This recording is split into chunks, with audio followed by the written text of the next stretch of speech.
नमस्कार आप सभी को। स्वागत है आपका हमारे इस प्लेटफ़ॉर्म पर। ग्राम पंचायत अधिकारी की यानी जो बीपीओ की आपकी परीक्षा होनी है, उसके लिए आज हम लोग कुछ एमसीक्यूज़ करेंगे। इसको शुरू करने से पहले मैं आपको मॉक टेस्ट के बारे में बता दूँ। मॉक टेस्ट आपको अगर हमारे जॉइन करने हो, तो आप हमारे ऐप को इंस्टॉल कर सकते हो और वहाँ पेड कोर्स में जाके आप जॉइन कर सकते हो। मॉक टेस्ट को जॉइन करने के लिए आपको ऐप की लिंक कमेंट बॉक्स में भी मिल जाएगी और साथ ही साथ डिस्क्रिप्शन बॉक्स में भी मिल जाएगी। मॉक टेस्ट के बारे में, ये 70 प्लस घंटों का कोर्स प्रोग्राम है। इसमें 10 मॉक टेस्ट कराए जाएँगे। 70 प्लस घंटे यानी कि हर एक मॉक टेस्ट लगभग 7 से 8 घंटों का इसमें डिस्कशन होता है। 100 क्वेश्चन जो आपके सिलेबस में है वही। लगभग 7 से 8 घंटों का डिस्कशन। इसमें आपका जो पूरा का पूरा सिलेबस है, वो कई-कई बार आप देखेंगे इसमें कंप्लीट होता हुआ और बार-बार इनका रिवीजन भी होगा। तो आपकी तैयारी और अच्छी हो सकती है अगर आप इसको जॉइन करते हैं तो। ठीक है? शुरू करते हैं हम लोग क्वेश्चन नंबर पहले से। और मॉक टेस्ट के बारे में एक जानकारी और आप ध्यान दीजिए, ये जो मॉक टेस्ट होते हैं वो पीडीएफ फॉर्म में ही दिए जाते हैं, ठीक है? और आप इनको डाउनलोड करके इनको प्रिंट भी निकलवा सकते हो। क्वेश्चन नंबर पहले में आओ, कह रहा है भारतीय संविधान का जो अनुच्छेद है 40 राज्य को सार्थक कदमों के लिए परामर्श देता है। 40 अनुच्छेद ये किसके लिए है? ये गांधीवादी सिद्धांत है डीपीएसपी का। डीपीएसपी बोले तो राज्य के नीति निर्देशक तत्वों का। और ये ग्राम पंचायतों के गठन की बात करता है। तो ये दूसरा पार्ट हमारा सही हो जाएगा, ठीक है? दूसरे में देखो, संविधान के 73वें संशोधन के द्वारा पंचायतों को निर्दिष्ट किए जाने वाले कार्य निम्नलिखित में से वर्णित हैं। कौन से हैं? कहाँ ये वर्णित हैं? 73वें संविधान संशोधन में जो कार्य दिए गए हैं, 29 कार्य, ये कहाँ पर हैं? ये है 11वीं अनुसूची में। 11वीं अनुसूची और जो 12वीं अनुसूची है, वो नगरपालिका से संबंधित है, ठीक है? नेक्स्ट देखो, भारत में इनमें से कौन-सा विषय है जो पंचायती राज संस्थाओं की शक्तियों के अंतर्गत नहीं आता है? कौन-सा विषय है जो पंचायती राज की शक्तियों के अंतर्गत नहीं आता है? भूमि सुधारों का क्रियान्वयन, ये बिल्कुल आता है। निर्धनता निवारण कार्यक्रम और उनका क्रियान्वयन, ये भी आता है। न्यायिक पुनरीक्षण नहीं आता है। न्यायिक पुनर्विलोकन, ये सारे के सारे नहीं आते हैं, ठीक है? दरअसल आप जब पॉलिटी पढ़ोगे, तो उसमें इन शब्दों का प्रयोग होगा। क्वेश्चन नंबर चौथा देखो, प्रथम पंचायती राज व्यवस्था का उद्घाटन पंडित जवाहरलाल नेहरू ने किया था कब? 1959 को। तारीख क्या थी? 2 अक्टूबर। ये किया था कहाँ से? साबरमती से तो किया नहीं था, वर्धा से भी नहीं किया था, राजस्थान के नागौर से किया था इन्होंने। और इसके बाद फिर आंध्र प्रदेश से किया गया था। तो राजस्थान का नागौर और आपका ये रहा उड़ीसा, उड़ीसा के बाद ये रहा आपका आंध्र प्रदेश, यहाँ पर हुआ था।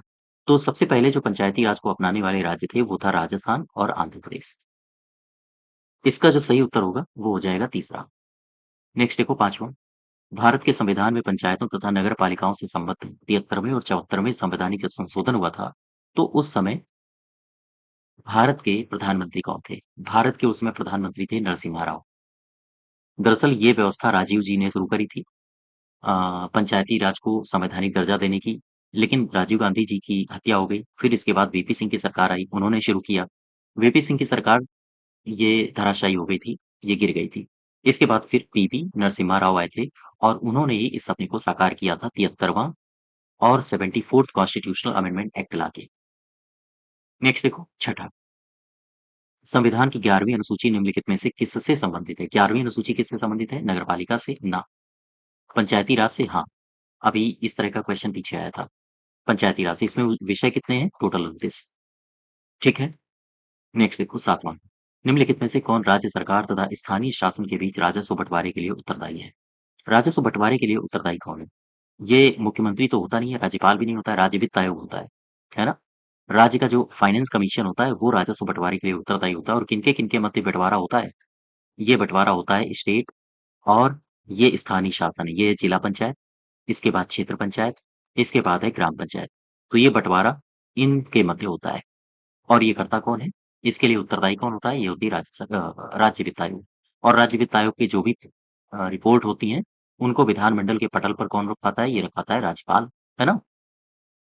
नेक्स्ट देखो, भारत में प्रत्येक पंचायत का कार्यकाल किस दिनांक से 5 साल का होता है? किस दिनांक से 5 साल का होता है? ये पूछा है आपसे। तो कहाँ से 5 साल का होता है? 5 साल का होता है अपने प्रथम अधिवेशन से। अपने प्रथम अधिवेशन की उसकी जो निर्धारित तिथि होती है, वहीं से वो होता है 5 साल का। अच्छा, ये जो कार्यकाल दिया है, ये किस आर्टिकल में है पता है आपको? आर्टिकल है 243 का ई, याद रखिएगा। नेक्स्ट देखो, संविधान के अंतर्गत पंचायतों में महिलाओं के 1/3 प्रतिनिधित्व की गारंटी कौन-सा अनुच्छेद देता है? क्वेश्चन को एक बार फिर से पढ़ो। कह रहा है संविधान के अंतर्गत पंचायतों में महिलाओं को 1/3 आरक्षण कहाँ मिला है? आरक्षण देने की बात कहाँ की गई है? 243 के डी में। यहीं पर है। ये है 243 का घ इसका सही उत्तर हो जाएगा। ठीक है? पंचायतों को आरक्षण। अच्छा, अब मुझे ये बताओ, पंचायतों में आरक्षण महिलाओं को 1/3 दिया गया है, 243 की घ में इसका वर्णन है। ये जो अ, आर्टिकल है 243 का टी। अच्छा, मुझे एक कमेंट बॉक्स में आप क्वेश्चन बताना कि जो पंचायती राज स्तर होते हैं, उनके अध्यक्ष पद पर महिलाओं को आरक्षण 1/3 मिलेगा। इसका वर्णन संविधान के किस अनुच्छेद में है? ये आप मुझे कमेंट बॉक्स में बताइए। मैं आपको कई बार बता चुका हूँ। ठीक है? 9वें का सही उत्तर हो जाएगा बी। नेक्स्ट देखो 10वां। भारतीय संविधान के अनुच्छेद 243 के जेड जे के अनुसार सहकारी समितियों के निदेशकों की अधिकतम संख्या क्या हो सकती है? इनकी अधिकतम संख्या होती है 21। याद रखिएगा कौन सा आर्टिकल ये कहता है? आर्टिकल है 243 का जेड जे। 11 नंबर देखो, संयुक्त प्रांत पंचायत राज अधिनियम गवर्नर जनरल द्वारा कब हस्ताक्षरित किया गया? तो याद रखो सबसे पहले विधानसभा ने इसको पास किया। ये बात हो रही है एक्ट 1947 की। सबसे पहले विधानसभा ने इसको पास किया। कब पास किया? 5 जून 1947 को। विधान परिषद ने पास किया 16 सितंबर 1947 को। ठीक है? 1947। इसके बाद गवर्नर जनरल ने पास किया इसे 7 दिसंबर 1947 को।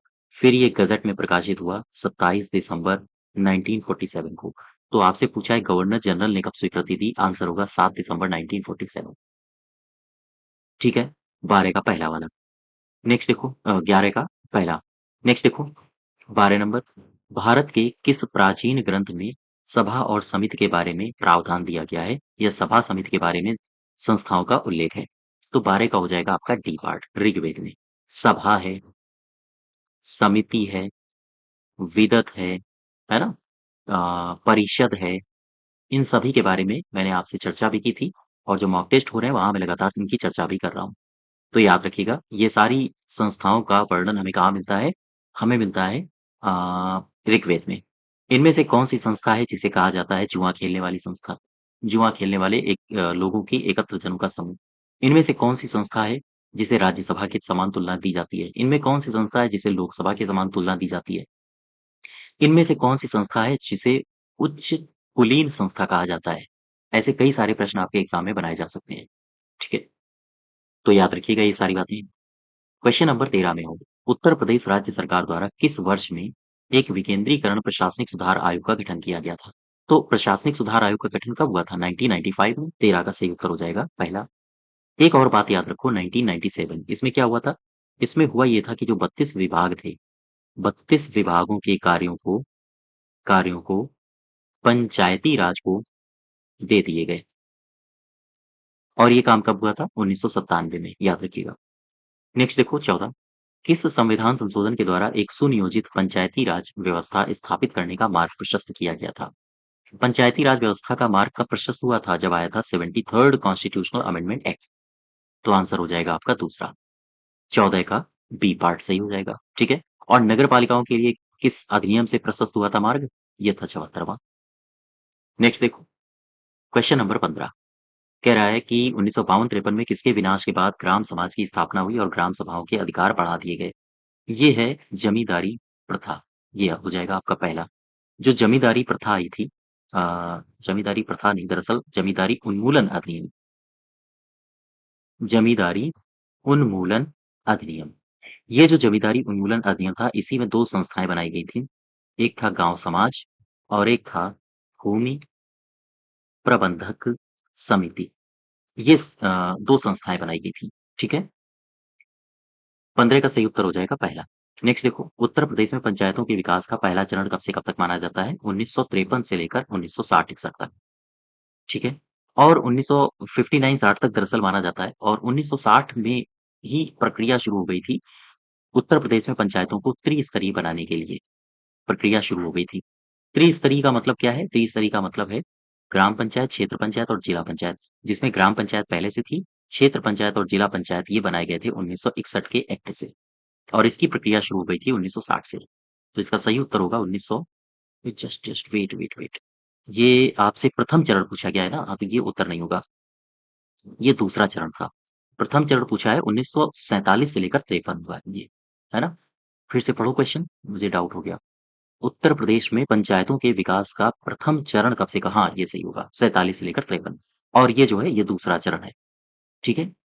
तो ये सारे चरण मैंने आपको करवा रखे हैं। आप हमारी डिटेल्ड वीडियो सीरीज़ में जाइए यूट्यूब में ही, वहाँ आप देख सकते हो। या फिर इन्हीं क्वेश्चंस को और डिटेल में समझने के लिए और नए-नए फैक्ट्स के साथ जो आपके एग्ज़ाम में आ सकते हैं, आप हमारी वीपीओ की टेस्ट सीरीज़ जॉइन कर सकते हो, जिसे मैंने 70 प्लस घंटों के लिए ड्राफ्ट किया है इस कोर्स को, ठीक है?